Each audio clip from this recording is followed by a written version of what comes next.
పరమగీతము 2వ అధ్యాయం 11వ వచనం.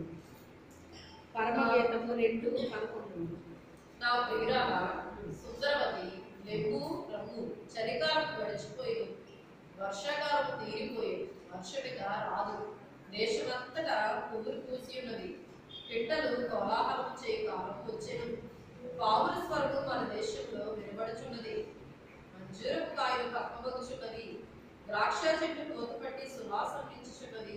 నా ప్రియురాల సుందరవతి లెగ్గు రమ్ము, మంట సందుల్లో ఎదురు నా పావనమా, వేటు వేటలు ఆశ్రయించు నా పావనమా. నీ స్వరము మధురము, నీ ముఖము మనోహరము. నీ ముఖము నాకు కనబడలేము, నీ స్వరము నాకు వినబడలేదు. మన ద్రాక్ష తోటలు కోతు పట్టి ఉన్నది, ద్రాక్ష తోటలు చెరుకు నక్కలను పట్టుకుంది, సహాయం చేసి గుంట నక్కలను పట్టుకుంది. చాలండి, చాలు. ప్రార్థన చేసుకున్నాం, అందరం ప్రార్థన చేసుకున్నాం. పరిశుద్ధుడైన తండ్రి, మీ వందనాలు స్తోత్రాలు తండ్రి. నాయన, ఈ యొక్క ఉదయకాల సమయంలో ప్రభువా, నా తండ్రి బిడ్డలు చెప్పిన సాక్ష్యాలు బట్టి వారి జీవితాల్లో కుటుంబాల్లో మీరు కార్యాలు చేయండి నాయన, సహాయం చేయండి. ఈ దివ్య వాక్యము ద్వారా నాతో మాతో మీరు మాట్లాడండి. ఈ వాక్యంలో ఉన్న గూఢమైన సంగతి, రహస్యమైన సంగతులు మీరు రాజ్యమానమాలని తెలియచెప్పు నాయన. ప్రభువా, ప్రతి ఒక్క చెవి తెరవబడిన కాక, ప్రతి హృదయం తెరవబడిన కాక, ప్రతి ఒక్క నా తండ్రి నాయన హృదయంలోని పరిశుద్ధాత్మ కార్యం బలముగా జరుగును కాక. సాతానికి అపజయం మీ నామానికి మహిమ కలుగును గాక. సాతానికి అపజయం మీ నామానికి మహిమ కలుగును గాక. సాతానికి అపజయం మీ నామానికి మహిమ కలుగును గాక. ఈ స్థలమంతా నీ సెగన మేఘము ఆవరింపబడును గాక. ఈ స్థలమంతా నీ సెగన మేఘము ఆవరింపబడును గాక. పరిశుద్ధాత్మ దేవుడా, ఈ పరిశుద్ధాత్మ కార్యాలు బలముగా జరిగించండి. ఈ పరిశుద్ధాత్మ గాలులు బలముగా ఇక్కడ వేచాలి తండ్రి నాయన. ప్రతి బిడ్డపై నీ గాలి వేచాలి తండ్రి. ప్రతి బిడ్డ నీ స్పర్శను అనుభవించాలి తండ్రి. నీ శక్తిని అనుభవించాలి తండ్రి. నీ యొక్క స్వరాన్ని వినాలి తండ్రి నాయన. ప్రతి బిడ్డ హృదయంలో కార్యము చేసి సహాయం దయచేయమని యేసు అతి పరిశుద్ధ నామములో అడిగి వేడుకొనుచున్నాము తండ్రి. ఆమేన్. హల్లెలూయా.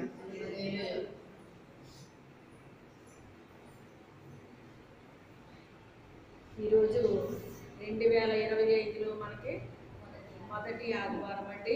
మరి దేవుడు మనతో ఏం మాట్లాడతారో శ్రద్ధగా ఆలకిద్దాం.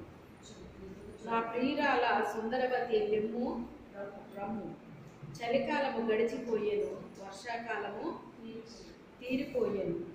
అంటే ప్రియురాలు మరి కాస్త ఏం చేస్తున్నట్టు, అది విశ్రాంతి తీసుకుంటుందన్నమాట. విశ్రాంతి తీసుకుంటుంది.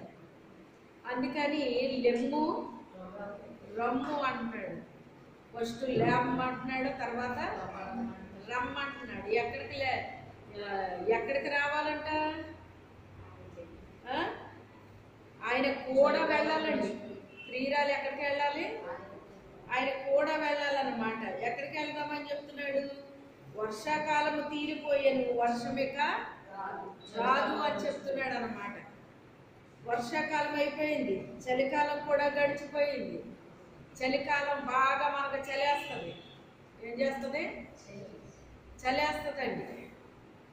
అసలు నేనేమి కప్పుకోకుండా పడుకుంటానండి అన్నవాళ్ళు ఎవరన్నా ఉన్నారా?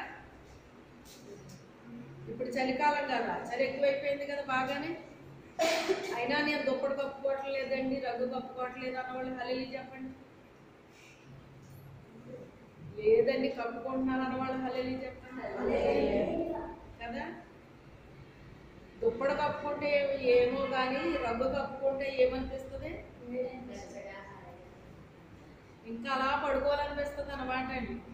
వేడిగా ఉండి ఇంకా పడుకోవాలనిపిస్తుంది అనమాట.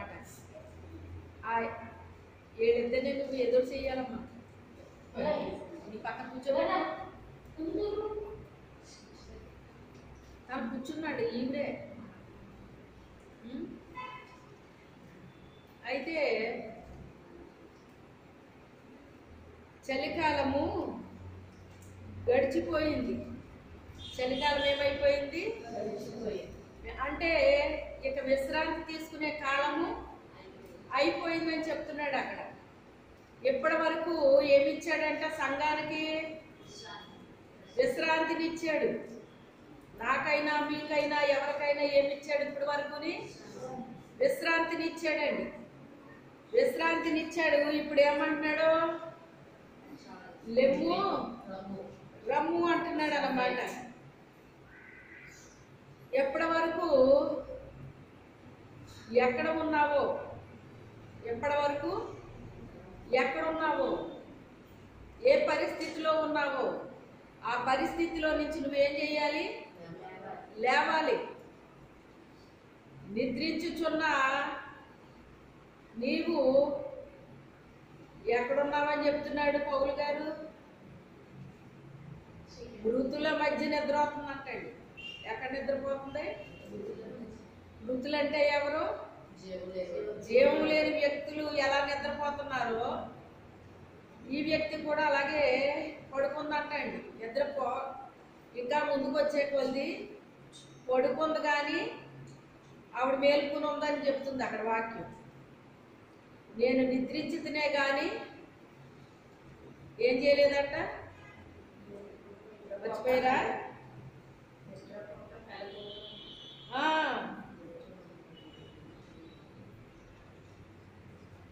నేను నిద్రించి తినే కానీ నా మనస్సు మేలుకొని, మనస్సు అయితే నిద్రపోవట్లేదటండి, మనిషి నిద్రపోతుందంట. అంటే మనసు నిద్రపోవటం ఏంటి, మనిషి నిద్రపోవడం ఏంటి అనుకుంటాం. అంటే మనస్సు మెలకుగానే ఉంది, ఎలర్ట్గా ఉందండి. మనసు ఎలా ఉంది? దేవుడు శిష్యులు ఏమన్నాడు? ఆత్మ సిద్ధమే కానీ శరీరం బలహీనమై ఉంది. మీకు శరీరం బలహీనంగా ఉన్నది కాబట్టి మీకు ఏమొచ్చేస్తుంది? నిద్ర వస్తుంది అని చెప్తున్నాడు. అయితే ఒక్కొక్కసారి బలహీనత ఉన్నా కానీ మనం ఏం చేయకూడదటండి? ఆదివారం మందిరానికి వచ్చాము, కూర్చుని దేవుణ్ణి స్తుతించడానికే, ఆరాధించడానికే, ప్రార్థించడానికే, వాక్యం వినడానికైనా మనం వచ్చాం? నిద్రపోవడానికి వచ్చామా? అదన్నమాట. నిద్రపోయే టైంలో నిద్రపోవాలి, మెలకువగా ఉండే టైంలో మెలకువగా ఉండాలన్నమాట అండి. అయితే ఇక్కడ ఈవిడి మనసు అయితే మెలకువగానే ఉందంట, కానీ శరీరం ఏం చేసింది? పడుకుని ఉందన్నమాట. అయితే ఇప్పుడు ఏమంటున్నాడంటే ఈయన, ఇక లెమ్ము, ఏం చేయాలి నువ్వు అంటే, ఇక నువ్వు పడుకున్నది చాలు, విశ్రాంతి తీసుకున్నది చాలు, ఇక నువ్వు లేవాలి. నువ్వు లేవాలి. నువ్వు ఏ పరిస్థితిలో ఉన్నావో ఆ పరిస్థితిలో నుంచి లెమ్మంటున్నాడు దేవుడు. లేచి ఏం చేయాలంటే, మనం దేశమంతటా పువ్వులు పూసి ఉన్నవి, పెట్టెల కోలాహలము చేయు కాలము వచ్చెను, పావుర స్వరము మన దేశములో వినబడుచున్నది. సేవకులు ఏం చేస్తున్నారట? దేశమంతా వాక్యాన్ని ప్రకటిస్తూ ఉన్నారటండి. పెట్టెల కోలాహలం చేయటం అంటే ఏంటి? సేవకులు వాక్యాలు బోధిస్తూ ఉన్నారండి. దేశమంతటా వాక్యాన్ని ప్రకటిస్తూ ఉన్నారు. సువార్తికులు సువార్త చేస్తూ ఉన్నారు, బోధకులు బోధిస్తూ ఉన్నారు, కాపర్లు బోధిస్తూ ఉన్నారు, ఉపదేశం చేస్తూ ఉన్నారు, ఆరాధికులు ఆరాధన చేస్తూ ఉన్నారు. ఇప్పుడు చేసినంత ఆరాధన ఎప్పుడైనా ఉందా? ఎక్కడా లేదండి, ఎక్కడా కూడా లేదన్నమాట. విచిత్రం ఏంటంటే, నిన్న ఒక వీడియో వచ్చిందన్నమాట అండి. పెద్ద షాపింగ్ మాల్ అన్నమాట. అక్కడ ఒక స్త్రీ, ఒక అమ్మాయి అంటే బాగా చిన్నది కాదు, కానీ ఉండొచ్చు, ఒక 30 ఏళ్ళు పైనే ఉండొచ్చు. ఆ అమ్మాయి ఎలుగెత్తి దేవుణ్ణి స్తుతిస్తుంది, ఆరాధిస్తుంది అన్నమాట. పెద్ద మాల్ అండి, అది 4-5 అంతస్తులు ఉందన్నమాట. ఆ మాల్ నుంచి అందరూ కింద చూస్తున్నారు అన్నమాట. ఇక్కడ కింద స్టేజ్ మీద దేవుణ్ణి స్తుతిస్తుంది, ఆరాధిస్తుంది. నా దేవుడు నన్ను రక్షించాడు, నేను చనిపోయే టైంలో దేవుడు నన్ను రక్షించాడు, ఈరోజు నేను సజీవురాలుగా క్షేమంగా ఉన్నానంటే నా దేవుడు నాకు ప్రాణాన్ని ఇచ్చాడు. నేను చనిపోదాం అనుకున్నాను, సూసైడ్ చేసుకుందాం అనుకున్నాను, కానీ దేవుడు నన్ను బ్రతికించాడు. ఈ లోకంలో ఏది మిమ్మల్ని ఏమీ చేయలేదు, కానీ దేవుడు మాత్రమే మీకు సహాయం చేయగలదని ఆమె గొంతెత్తి ఎలుగెత్తి పాడుతుందన్నమాట అని చెప్తుంది. సువార్త చెప్తుంది, ఒకటి పాట పాడుతుంది, చాలా బిగ్గరగా చెప్తుంది అన్నమాట అండి. ఆ మాల్లో ఉన్న చుట్టుపక్కల అంతా కూడా అలా కిందకి చూస్తున్నారన్నమాట. తండ్రి నీకు స్తోత్రములు నాయన, మా దేశాన్ని ఎంతగా నువ్వు దర్శిస్తున్నావు, నీకు వందనాల ప్రభువా అని చెప్పేసి ఒక యవనస్తురాలు ఆ రీతిగా చెప్పడం అంటే అది ఏమన్నా సామాన్య విషయాన్ని కాదు. ఇప్పుడు ఒక రకంగా చెప్పాలంటే ఎవ్వరూ సిగ్గుపడట్లేదండి, చాలామంది సిగ్గుపడట్లేదు అసలు. పెద్దోళ్ళైనా చిన్నోళ్ళైనా యవనస్తులైనా పిల్లలు, చిన్ని పిల్లలండి, ఈ పిల్లలు కూడా చెప్పేస్తున్నారు. బైక్ పట్టుకుని యేసుక్రీస్తే నిజమైన దేవుడు, ఆయన నమ్మేసుకోండి అని చెప్తున్నారండి. ఎక్కడ? రైల్వే స్టేషన్లో, బస్ స్టాండ్లో నిలబడి చిన్ని పిల్లలు అన్నమాట. ఇంకా ఈ అమ్మాయి కంటే ఇంకా చిన్నోళ్ళు అయ్యి ఉంటారన్నమాట. అంత చిన్న బిడ్డలో యేసుక్రీస్తుని నమ్ముకోండి, అంగవైకల్యం కలిగిన వాళ్ళు కూడా చెప్తున్నారండి. వాళ్ళు కూర్చోలేరు, నిలబడలేరు. అలాంటి స్థితిలో ఆ గోడకు జారబడి యేసుక్రీస్తే నిజమైన దేవుడు అని ఆయన నమ్ముకోండి, ఆయనే వాళ్ళనే రక్షణ ఉంది అని చెప్తున్నారండి. నిజంగా ఎంత ఆశ్చర్యమో చూడండి. ఇంకొకసారి యూట్యూబ్లో చూసినప్పుడు ఒక సాక్ష్యాన్ని విన్నాను అన్నమాట. ఒక అమ్మాయి పక్షవాతాన్ని మంచం మీదే మొత్తం అంతా చెయ్యాలంటండి ఆమెకి. వాళ్ళైతే చాలా ధనవంతులు అన్నమాట. అది విన్నాను. ఆ ధనవంతులు ఆ అమ్మాయికి అంత పరిచర్య చేయడానికి మనిషిని పెట్టారు. ఆ మనిషి అంతా చేస్తుంది అనమాట అండి. ఆ తర్వాత ఒక్కతే అమ్మాయి, వాళ్ళు దేవుడు నమ్ముకోలేదు. ఆ అమ్మాయి మొత్తం మీద ఎలాగో దేవుడిని నమ్ముకుందటండి, చెప్పారు కానీ నాకు జ్ఞాపకం లేదు. ఎలాగో ప్రభుని అంగీకరించింది, మొత్తం మీద అంగీకరించి ఒక బైబిల్ సంపాదించుకుని తనకి పరిచర్య చేసి ఆమె ద్వారా బైబిల్ రప్పించుకుని మొత్తం మీద ఆ బైబిల్ చదివేటప్పటికి ఈయన వల్ల మాత్రమే రక్షణ ఉంది, మరి ఏ నామంలో రక్షణ లేదనే మాట తన పట్టుకుందటండి. అప్పుడు ఈయనే నిజమైన దేవుడు అంట అని చెప్పి ప్రార్థన చేసుకుని ఆ తర్వాత వాళ్ళ ఊళ్ళో మీటింగ్స్ జరుగుతుంటే ఆ మీటింగ్కి వచ్చిన దైవజనుని ఒక్కసారి మా ఇంటికి పిలవండి అని చెప్పి మరి ఆయన పిలిపించుకుని ప్రార్థన చేయించుకుని నా కోసం ప్రార్థన చేయండి అన్నా, ఇలాగ నా పరిస్థితి అని చెప్పేసి ఆయన నేను సొంత రక్షకుడిగా అంగీకరించాను. మా వాళ్ళు ఇంకా అంగీకరించలేదు, మా నాన్నగారు మా అమ్మగారు, వాళ్ళ కొరకు కూడా ప్రార్థన చేయండి అని చెప్పి చెప్పిందంట. ప్రార్థన చేశారు, ఆయన వెళ్ళిపోయారండి. వెళ్ళిపోయిన తర్వాత చాలా సంవత్సరాల తర్వాత మళ్ళీ ఆయన వచ్చారన్నమాట. ఆయన వచ్చినప్పుడు ఆ తర్వాత అదే స్టేజ్ మీద మరి ఒక ఆయన సాక్ష్యం చెప్తున్నారటండి. సాక్ష్యం చెప్తుంటే ఎంతకీ ఎవరి గురించి చెప్తున్నారు? ఈ అమ్మాయి కోసం చెప్తున్నారన్నమాట. ఈ అమ్మాయి పేరు ఏదో పేరండి, గుర్తు రావట్లేదు. ఆ అమ్మాయి కోసం చెప్తున్నారట సాక్ష్యం. ఆ అమ్మాయి వల్ల రక్షించబడ్డాడటండి అతను, ఎంతకని పెద్ద దైవ సేవకుడు అయ్యాడంట.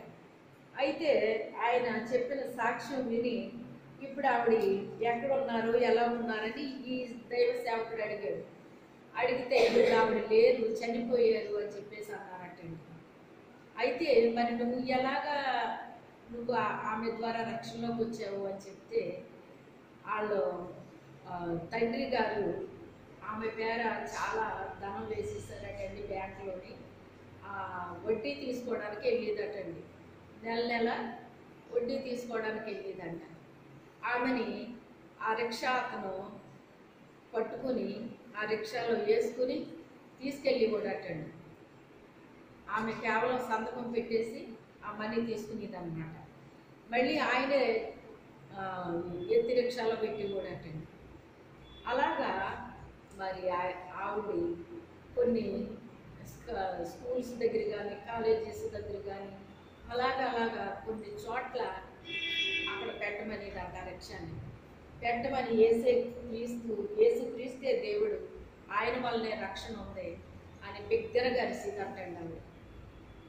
అరిస్తే కొంతమంది అనుకునేవారంట డబ్బుల కోసం కావాలి ఇలా చేస్తుంది అని చెప్పేసి అక్కడ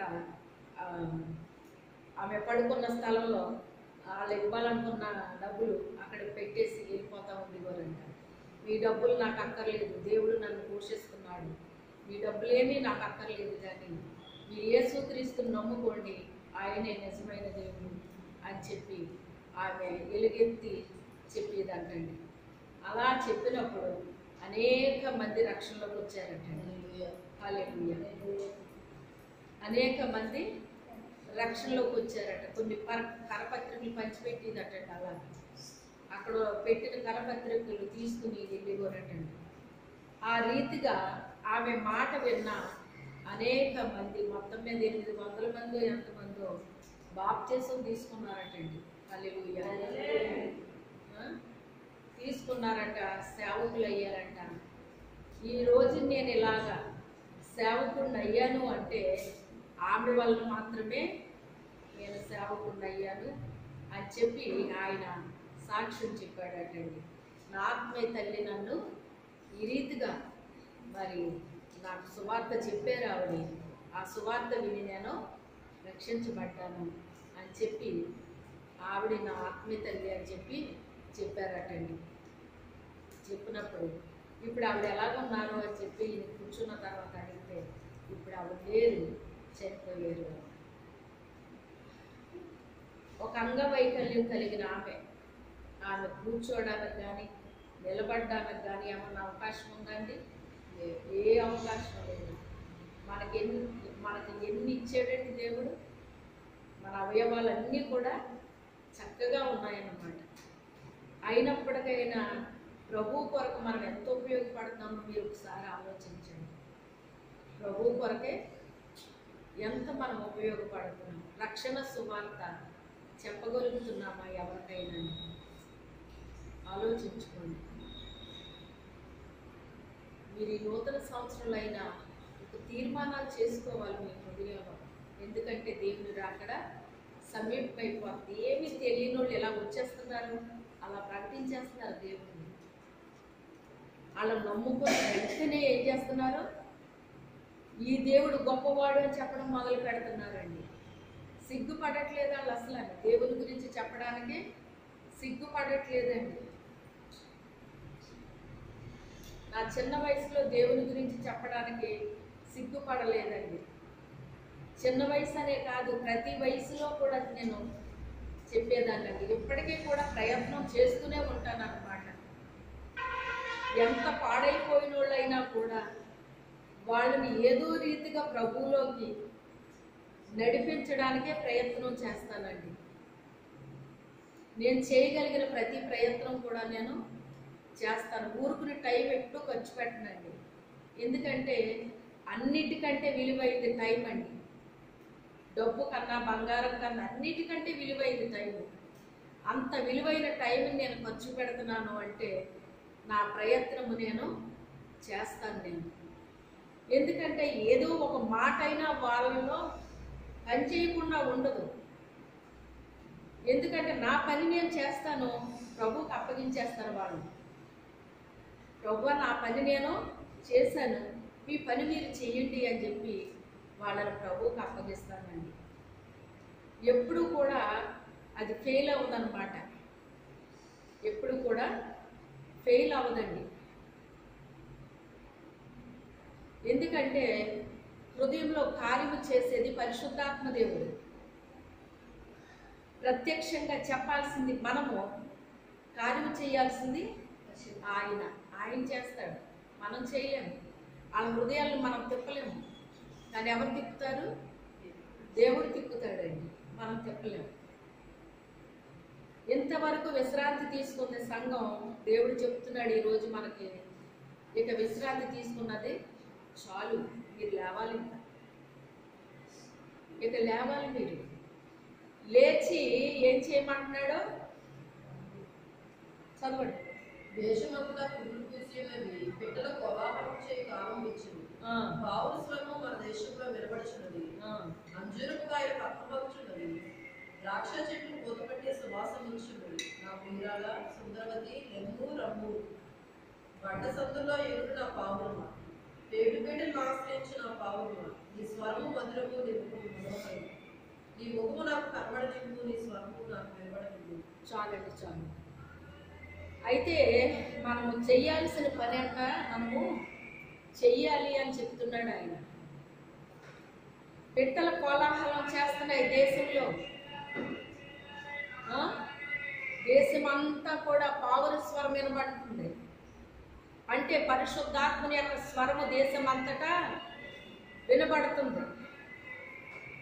ఈ రోజుని ఒకప్పుడులాగా ఉందా అండి దేశం? మన దేశం చెప్పండి. ఎక్కడ చూసినా పావుర స్వరము వినబడుతుందన్నమాట. నేను చూసిన కొన్ని మందిరాల్లో నాకు చెప్పిన కొంతమంది ఉన్నారు, వాళ్ళ చూసినవి టైం అంటే టైం ప్రకారం అన్నమాట అండి. 2 పాటలు అంటే 2, 3 అంటే 3, అంతే. మొత్తం గంటలు ఫినిష్ అయిపోవాలన్నమాట. ఇక అసలు 1 మినిట్ కూడా ఇక అక్కడ ఉండరండి వాళ్ళు. ఊరి మీద పడి తిరుగుతారన్నమాట.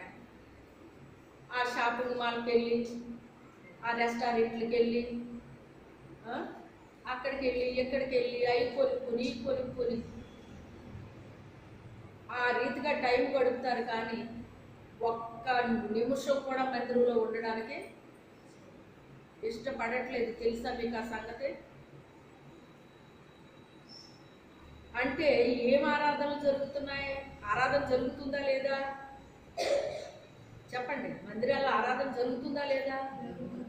కానీ దేవునికి ఇష్టకరమైన ఆరాధన అని అంటారు అది. మళ్ళీ అందులో ఒక అరగంట పెద్దలో ఆలయాలు ఉంటాయన్నమాట. ఆ లెక్కలు, ఆ లావాదేవీలు, అవి ఇవన్నీ చూసుకోవాలన్నమాట. అసలు ఎంత కరెక్ట్గా ఆపేస్తారంటే కరెక్ట్ టైంకి పెట్టేస్తారండి, మళ్ళీ కరెక్ట్ టైంకి ఆపేస్తారనమాట. అటు ఇటు అవ్వనివ్వరండి. అసలు దేవుడికి షరతులు ఏంటండి నాకు అర్థమవదు. ఇన్ని గంటలకి ప్రారంభించాలి, ఇన్ని గంటలకి అవ్వాలి అని ఒక టైం పెట్టుకున్నాం రైటే. అది మనమందరం కూడుకోవడానికి ఒక టైం ఉండాలి కనుక పెట్టుకున్నాం. మనం వచ్చినప్పుడు ఏ టైంకి వస్తున్నామో వెళ్ళేటప్పటికి మాత్రం 1 నిమిషం అసలు అటు ఇటు అవ్వకూడదు మనం. అవునా కదా? అది కరెక్టేనంటారా? మనం ఎంత టైం ఇస్తున్నాం వారానికి దేవుడికి? ఎంత టైము మనం దేవుని సన్నిధిలో గడుపుతున్నాం? ఎంత టైం ఆయనకి మనం ఇస్తున్నాం? అయినా ప్రేమ కలిగిన దేవుడు మళ్ళీ ఒక అవకాశాన్ని ఇస్తున్నాడు. ఇప్పుడు ఈ సంవత్సరం మనకి ఏమిస్తున్నాడు? అవకాశాన్ని ఇస్తున్నాడు.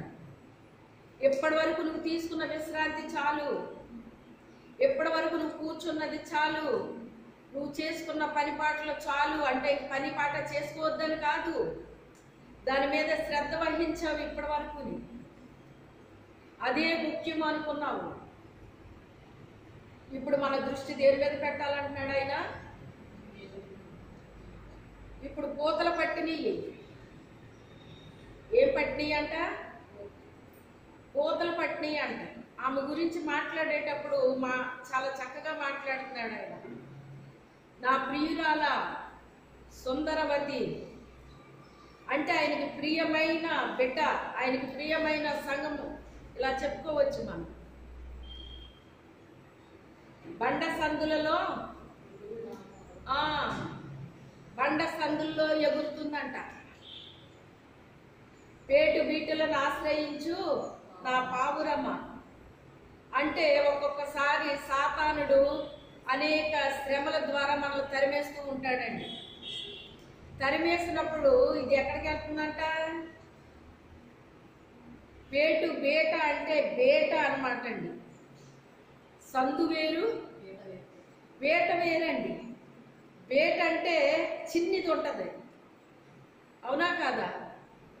అంటే సింహం అందులో దూరగలదా? ఆ బేటలోకి వెళ్ళిపోతుందంట. ఎక్కడికి వెళ్ళిపోతుంది? ఆ బేటలోకి వెళ్ళిపోతుంది అంటండి. ఇక శత్రువు అందులోకి వెళ్ళలేదు, లోపలికి వెళ్ళలేదండి. వెయిట్ చేసి చివరికి ఏమైపోతుంది? అది వెళ్ళిపోతుంది అన్నమాట అండి. అంటే ఎవరిని ఆశ్రయిస్తుంది? క్రీస్తుని ఆశ్రయిస్తుంది. నీవు పొందిన దెబ్బల చేత నాకు స్వస్థత కలుగుతుందయ్యా, నా యొక్క పాపాల కొరకు నువ్వు రక్తాన్ని చిందించావయ్యా అని ప్రార్థించే బిడ్డలు అన్నమాట. ఈ బండ సందుల్లోనే ఎగురుతూ ఉంటారంటండి వాళ్ళు. బయట ఎగరనంటండి. ఎక్కడ ఎగురుతున్నారు? బండ సందుల్లో ఎగురుతున్నారు. ఆ బండ క్రీస్తే. క్రీస్తు దగ్గర అవి సంతోషంగా ఉంటున్నాయంటండి. ఎలా ఉంటున్నాయి? సంతోషంగా ఉంటున్నాయంట. సమాధానం ఉంటుంది. సమాధానానికి అధిపతి ఆయన. ఆయన కుడి చేతిలో నిత్య సుఖములు కలవు. ఆయన మందిరములో నిత్య సుఖములు కలవు అంటున్నాడు. ఆ పేటు బీటల్ని ఆశ్రయించిందట. తర్వాత ఏమంటున్నాడు?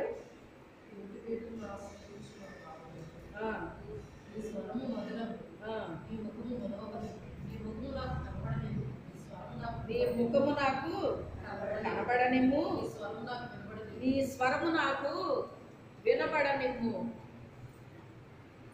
మన ముఖాన్ని చూడాలని ఆశపడుతున్నాడంట ఆయన. ఎప్పుడు చూడలేదు ఆయన, చూశాడు. మన స్వరం ఎప్పుడు వినలేదా? విన్నాడు.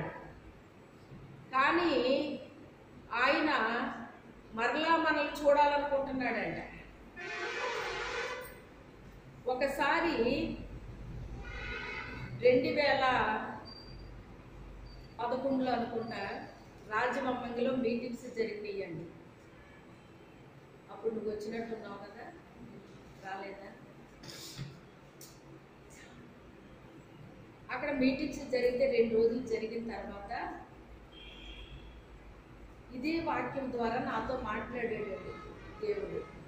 ఎప్పుడు మీటింగ్ అయిపోయి వచ్చిన తర్వాత మాట్లాడుతున్నాడు అన్నమాట. ఏంటి కొంచెం మొదట ఎలాగంటే కళ వచ్చిందండి.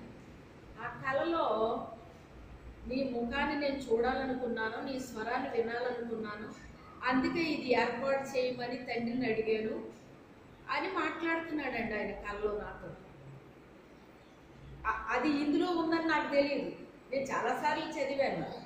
ప్రభు ఎప్పుడైతే మనతో మాట్లాడతారో అప్పుడే మనకు అర్థమవుతుందండి. ఇది అంత క్రితం మనకు అర్థం అవ్వదు. ఇది వందనాలండి.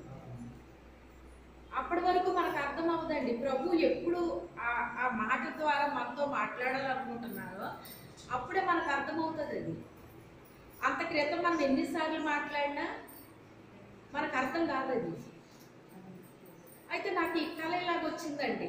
నీ ముఖం చూడాలనుకుంటున్నాను, నీ స్వరాన్ని వినాలనుకున్నాను, అందుకే ఆయన్ని నీ ముఖాన్ని చూపించమన్నాను, నీ స్వరాన్ని వినపడాలని అడిగాను, అందుకే ఇది ఏర్పాటు చేశారు ఆయన అన్నారు. నా ముఖం చూడడం ఏంటి, నా స్వరం వినపడడం ఏంటి, ఇది ఏర్పాటు చేయటం ఏంటి అని నేను ఆలోచిస్తున్నానండి. ఆలోచిస్తే నాకు వెంటనే అర్థం కాలేదు. ఆ తర్వాత ఒక రోజు ఈ వాక్యం చదువుతుంటే ఈ వాక్యంలో ఉందండి, దొరికింది ఈ వాక్యం నాకు. అప్పుడు మన పరిస్థితి ఎలా ఉంటుందండి? అయ్యి తండ్రి, ఈ వాక్యం కూడా ఇందులో ఉందా? మీకు ఎప్పుడు చెప్తాను, మనకు వచ్చిన కళకి వాక్యానికి పరిస్థితికి అంతా కరెక్ట్గా సరిపోవాలని చెప్తారు మీకు ఎప్పుడు. అవునా? అసలు మందిరంలో జనం లేనట్టే ఉన్నారు. మీరు చెప్తారు ఉన్నారా?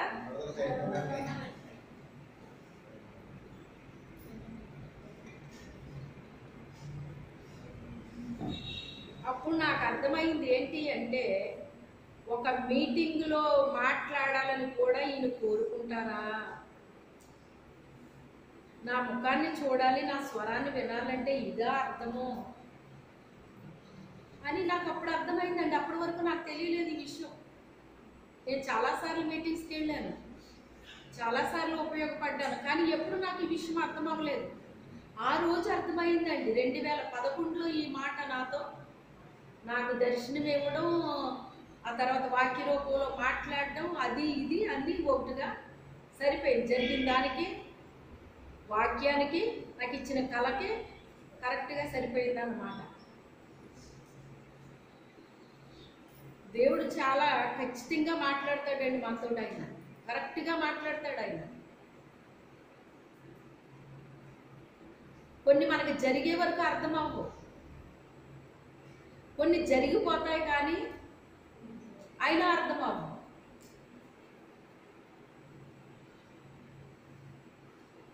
ఒకరితో చెప్తే ఏమన్నారంటే, ప్రాక్టికల్గా జరిగిపోతాయండి ముందు, తర్వాత థియరీ చెప్తాడండి ఆయన అన్న. ఏంటంట? ప్రాక్టికల్గా జరిగిపోతాయి, తర్వాత కానీ జరిగిపోయిందంతా కరెక్ట్గా జరిగినట్టు నాకు తెలుస్తుంది అన్నమాట అండి. హల్లెలూయా. బాబాయ్, ఇది నాకు తెలియదు కదా, ఇంత కరెక్ట్గా నేను ఎలా చేశాను? చేసేటప్పుడు ఎలా ఉంటుంది చెప్పండి? మనకు తెలిసింది అయితే కళ్ళు మూసుకొని చేసేస్తామండి. తెలియదు ఎలా చేస్తాం చెప్పండి? భయం ఉంటుందా ఉండదా? అంత ధైర్యం ఉంటుందండి మనకి? ఇది ఎలా చెయ్యాలో చేయకూడదు, ఇది ఎలాగ కరెక్ట్ కాదు అని ఎలా అనిపిస్తుంది మనకి? అనిపించదు. కానీ థియరీ చెప్పేటప్పటికి అదంతా కరెక్ట్ అవుతుంది అన్నమాట. తండ్రి నీకు వందనాలు ప్రభువా, ఇంత కరెక్ట్గా ఇది ఎలా చేయగలిగాను నేను అని చాలా వందనాలు చెప్పాను అన్నమాట. ఈసారి నాకు ఇచ్చిన వాగ్దానాలు, దేవుడు వాగ్దానాల మీద వాగ్దానాలు కురిపించేస్తున్నాడు అన్నమాట. హల్లెలూయా. నువ్వు ప్రవచించి అంతే అంటున్నాడు. ఇంకా ఏం చేయాలంట? ఒకప్పుడు ప్రవచించావు, ఇప్పుడు మళ్ళా తిరిగి ఏం చేయాలి? నువ్వు ప్రవచించంతే, ప్రవచనం ఎత్తి మాట్లాడంతే, ఎండిన ఎముకలు సైతము జీవం పొందుకుంటాయి. ఏం చేస్తాయి? జీవం పొందుకుంటాయి. నువ్వు ప్రవచించటమే అన్నాడు. హల్లెలూయా, నీకు స్తోత్రం నాయనా. ఈ అంత గొప్ప మాట చెప్పావు తండ్రి, ఎంత చూసుకొని ఆయన అయితే అనుకున్నాను అన్నమాట. చూసారా? మొదటి కంటే రెండంతల అభిషేకాన్ని దేవుడు ఏం చేస్తాడు? ఇస్తాడు. ఎప్పుడు?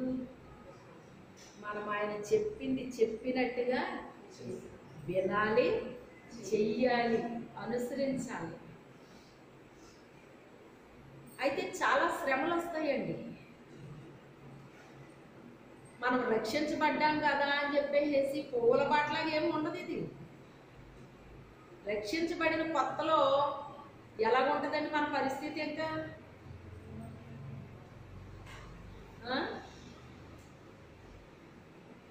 కొత్త అనకూడదు, కానీ కొత్త భిక్షగాడ కంట పొద్దు తెలియదు అంటండి. భిక్షగాడికి ఏ టైంలో వెళ్ళాలో తెలుస్తుంది అంటండి. కొత్తగా భిక్షమెత్తుకున్న వాడికి ఏ టైంలో వెళ్ళాలో తెలియదు అంటండి. అలా ఉంటుంది అన్నమాట. దేవుడి దగ్గరికి ఎప్పుడు వెళ్ళాలో, ఎలాగ అడగాలో, ఏం చెయ్యాలో నీకేమీ తెలియదు అన్నమాట. ప్రభువా ఇది, ప్రభువా అది, ప్రభువా ఇది, ప్రభువా అది అంటే వెంటనే ఇచ్చేస్తాడండి. అన్నీ ఇచ్చేస్తాడు అన్నమాట. సంవత్సరం లోపు పిల్ల ముద్దు మాటలతో మిమ్మల్ని అడిగితే ఏమన్నా ఇవ్వకుండా ఉంటారండి? దానికి 3వ ఏడు వచ్చింది, ఉండు.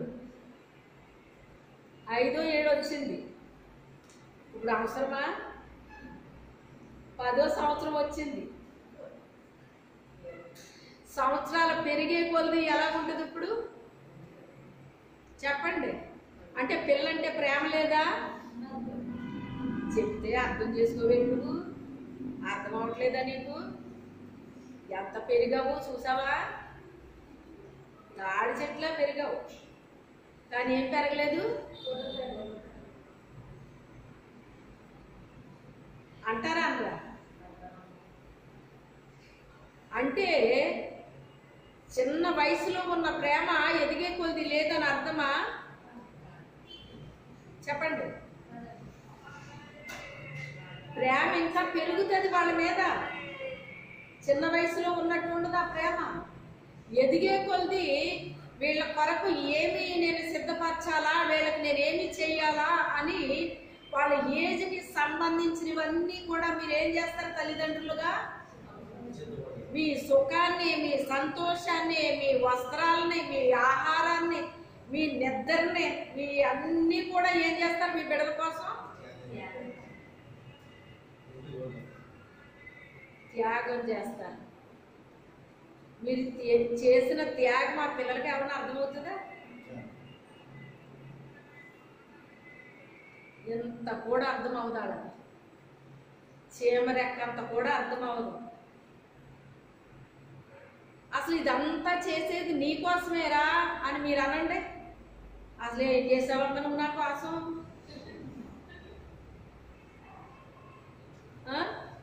నిన్ను నూడిల్స్ చేయమన్నా చేసావా? కేక్ తయారు చేయమన్నా చేసావా? బిర్యానీ వండమన్నా వండావా? చికెన్ వండమన్నా వండావా?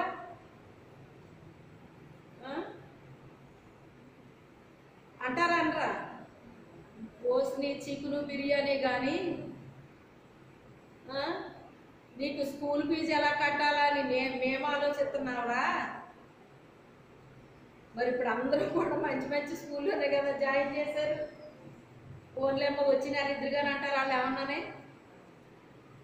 అసలు నెల కూడా పూర్తవనివ్వట్లేదంటే ఇప్పుడు ముందే తీసేసుకుంటున్నారు అంటున్నారు. మరి లేదు, నిజమేనా?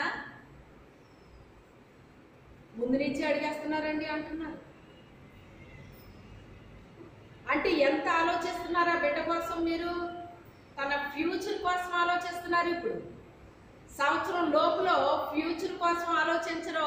ఆ బిడ్డకి ఆకలేస్తే పాలని, లేకపోతే ఏదో లిక్విడ్స్ అని, లేకపోతే చిన్న అన్నం ఇలాంటివి అవన్నీ కూడా మీరు ఏడ్చినప్పుడల్లా మీరు అందించేస్తూ ఉంటారు ఆ బిడ్డకి. ఎదిగే కొద్ది మీరేమంటారు? అమ్మ ఆకలేస్తుంది, అన్నం పెట్టి ఇప్పుడే కదా తిన్నావు, ఇంతలోనే ఆకలేసేస్తుందా నీకు? ఇప్పుడే కదా అది పెట్టాను, ఇప్పుడే కదా ఇది పెట్టాను అంటారా అంటారా? ఏమన్నా మిషన్గానే ఉందేట్రా నీ కడుపులోని అంటారు. అంటే బిడ్డ మీద ప్రేమ లేక కాదు. అంటే ఈ కళాకు లిమిట్ లేకుండా తింటే ఏమైపోద్ది? అజీర్తి వచ్చేస్తుందండి.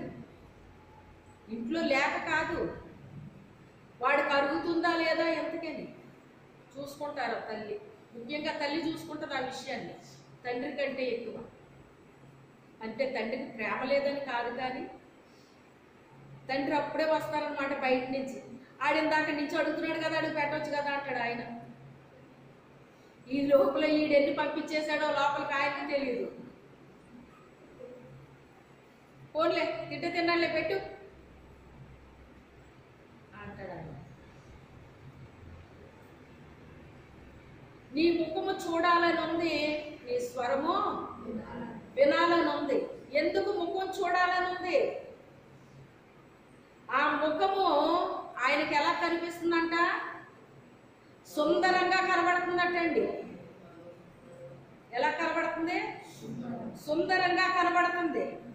సుందరంగా కనబడడానికి గల కారణం ఏంటి? ఆమె నేత్రాల్లో దోషం లేదు. భూ సంబంధించిన నేత్రాలకి మనకి మస్క్ వస్తుంది, లేకపోతే ఏవోటి సమస్యలు వస్తాయండి. ఈ సమస్యలకి మనం డాక్టర్ దగ్గరికి వెళ్తాము, వైద్యం చేయించుకుంటాం, స్పెక్ట్స్ వాడతాం, అలాగే ఏదో ఒకటి జరుగుతూ ఉంటుంది. కానీ ఆత్మీయ నేత్రాలకి ఏముండకూడదు? దోషం ఉండకూడదండి. మన ఆత్మీయ నేత్రాలకి దోషం ఉండకూడదు. ఆత్మీయ చూపు చాలా స్వచ్ఛంగా ఉండాలన్నమాట. అంటే దీని అర్థం ఏంటి? ప్రతి దాన్ని మనం నిశ్చితంగా గ్రహించగలగాలి. ఏం చేయగలగాలి? గ్రహించగలగాలి. నువ్వు గ్రహించలేకపోతే నీ ఆత్మీయ తల్లి చెప్పేది నువ్వు వినాలి. వినది మనసులో పెట్టుకోవాలి. పెట్టుకుని దాని ప్రకారంగా నువ్వు చెయ్యాలి. దీన్ని నువ్వు అర్థం చేసుకునే గ్రహింపు నీకు లేదు, జ్ఞానం నీకు లేదు. నీకు ప్రస్తుతమే తెలుసు, కానీ నీ తల్లికి నెక్స్ట్ ఏం జరగబోతుందో తెలుసు. అవునా కాదా? మీ పిల్లలు వచ్చి అంటారు మా ఫ్రెండ్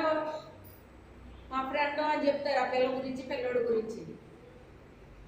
ఏంటి పరిమాణోడా నీ ఫ్రెండ్, ఈ పరిమాణిందా నీ ఫ్రెండ్ అంటారా? అనరా? చెప్పండి. నువ్వు మంచిదాను కాదు, అసలు మా ఫ్రెండ్ అంత మంచోడో తెలుసా నీకు?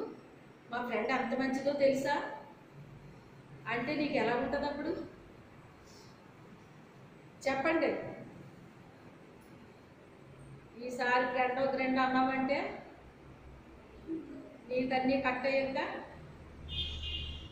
అంటారనరా?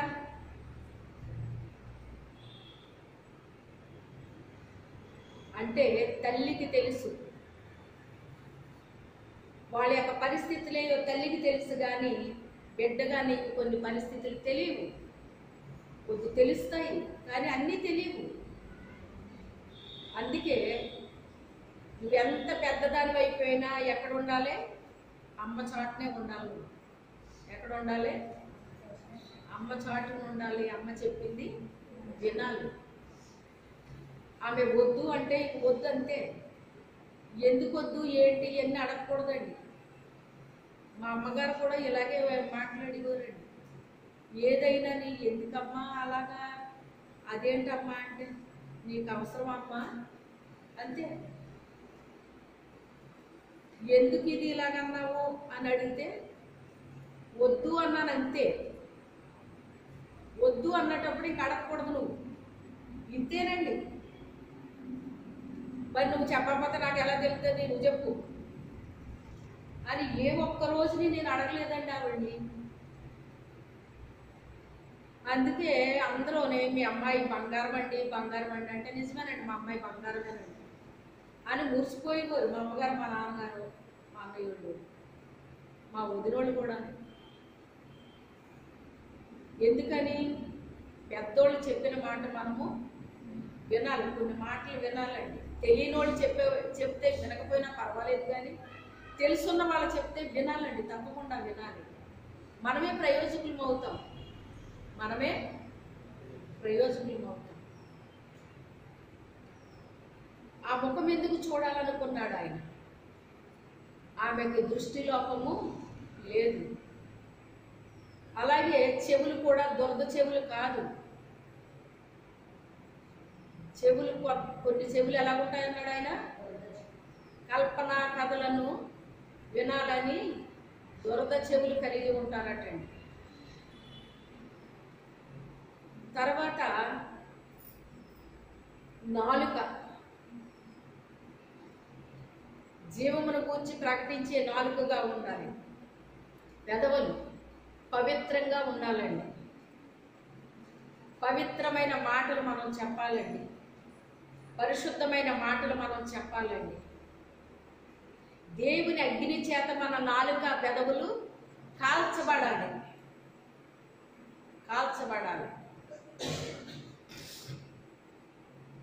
అందుకే ఆమె ముఖం ఎలా కనిపించిందంటే ఆయనకి సుందర ముఖము, అందమైన రూపమును, సుందర ముఖమును కలిగినదై ఉన్నాడు.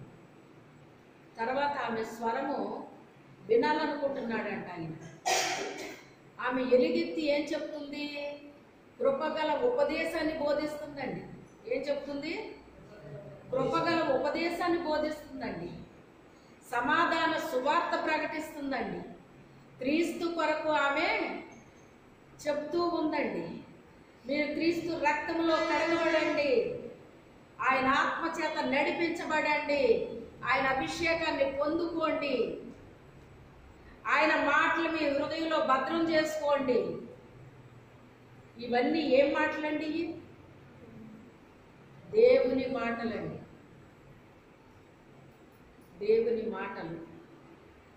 సమాధాన సువార్త ప్రకటించు వాని యొక్క పాదములు పర్వతముల మీద సుందరములై ఉన్నది. అప్పుడే పర్వతం మీద ప్రభు పక్కన కూర్చున్నట్టు ఒక ఆవిడ దర్శనం చూసిందంట. ఆ 2011లో రాజభవన్కి మీటింగ్స్కి వెళ్ళినప్పుడు, సిస్టర్ ప్రభు పక్కన మీరు కూర్చున్నారండి, పెద్ద కొండ ఉందండి, ఆ కొండ మీద మీరు కూర్చున్నారండి అన్నారు. అయితే నాకు ఆ మీటింగ్కి వెళ్ళకముందు ఒక దూడ కనిపించింది. దూడ కనిపించింది ఏంటి అనుకున్నాను. నేను ఆలోచిస్తున్నాను, దూడ కనబడ్డం ఏంటి అని ఆలోచిస్తే, అప్పుడు ఇశ్రాయేలీలు దూడను ఆరాధించారు కదా, ఏదో జరుగుతుంది అయితే అక్కడ అనుకున్నాను. ఎవరిదో సెల్ నా ఎడమ చేతిలో ఉంది, అది మిస్డ్ కాల్ ఉంది, అసలు నాది కాదు. అయితే అక్కడ ఉన్న ఆవిడకి చెప్పాడంట దేవుడు, ఆవిడకి అర్థం అవ్వలేదంట. ఆవిడకి అర్థం అవ్వక చేయాల్సింది మానేసింది, అక్కడనే పని చేసింది అనమాట. అప్పుడు ఆ కాల్ నాకు వచ్చిందండి. నిజానికి ఆ పని నేను చెయ్య అవసరం లేదు నాకు. ఆ డ్యూటీ వాళ్ళు చేయనప్పుడు అంటండి ఎగస్ట్రా డ్యూటీ పడుతుంది అంటండి మాలాంటి వాళ్ళకి. నాకేసాడు అనమాట డ్యూటీ. నేను వెళ్ళిన తర్వాత అప్పుడు ఆవిడకి అర్థమైందంట, అయ్యో నాకు ఇలాగ అర్థం అవ్వలేదు సిస్టర్, మీకు బాగానే అర్థమయ్యింది, మీరు బాగానే చేశారు, నాకు అర్థం అవ్వలేదు సిస్టర్, ఈ పని నేను చెయ్యాలి, నేను చెయ్యక మీకు దేవుడు చెప్పారు అని చెప్పేసి అన్నదన్నమాట. పర్వతం మీద ఉండడం అంటే అర్థం ఏంటో తెలుసా మీకు? కీర్తన 15 అధ్యాయంలో ఏం రాశాడు?